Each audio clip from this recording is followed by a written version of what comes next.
when you take into account the 2% that we received in July, and you add to that what we are requesting now for the next 5 years, that parlays into about 8.5 to 9%.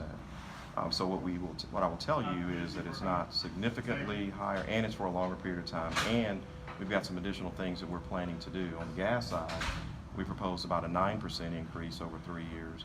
This increase, when you take into account the 2% that we received, plus what we're asking for, comes up to about 6.5% or 6 to 7%. So we've actually sharpened our pencil a bit on the gas side to actually come up with a lower number than we originally asked for last year. So part of what we tried to do was look holistically at what we needed to do to make sure that we're, on the one hand, providing value our customers expect at the lowest possible cost.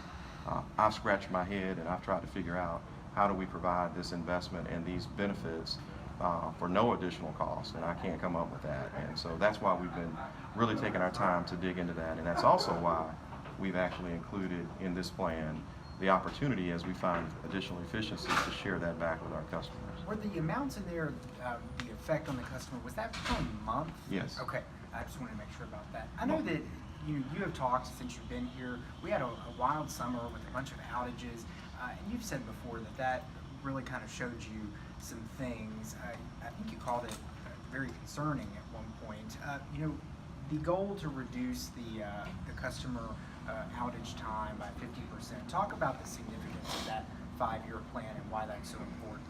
Well, it's important because we believe that as challenging as it is for our customers at times to make sure to pay the bills, nobody wants to see additional costs.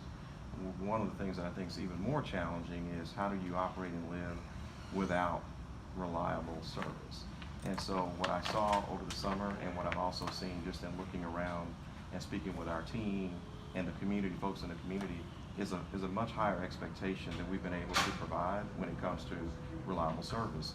So we basically made a decision from a senior leadership perspective that Memphis, we need to be all in to make sure that our community has the infrastructure it needs to provide that service for our customers and to continue to grow our community from an economic development standpoint. That's going to be real important. So that's another piece of this. These rate increases, the previous ones got a lot of pushback. That's why we've been talking about this, month after month after month.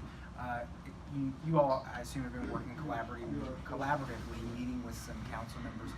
What do you anticipate? What is your hope for this process? Do you hope it will be smooth? Lay out the groundwork moving forward. Well, I can't predict the future, but I think we've been reasonable in our ask. And what I'd like to say is that when you provide something reasonable people make reasonable decisions. And so all we would ask for is that we have the opportunity to continue to provide the reliable service and to make the investments that we need so that our customers can find that benefit.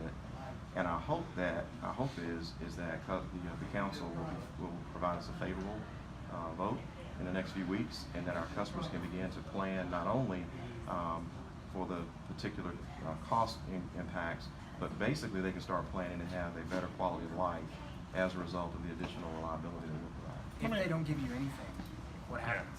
What happens if we don't get any relief is that the reliability will degrade. Customers' outages will be longer. We will run a greater risk of not having the water production that we talked about earlier.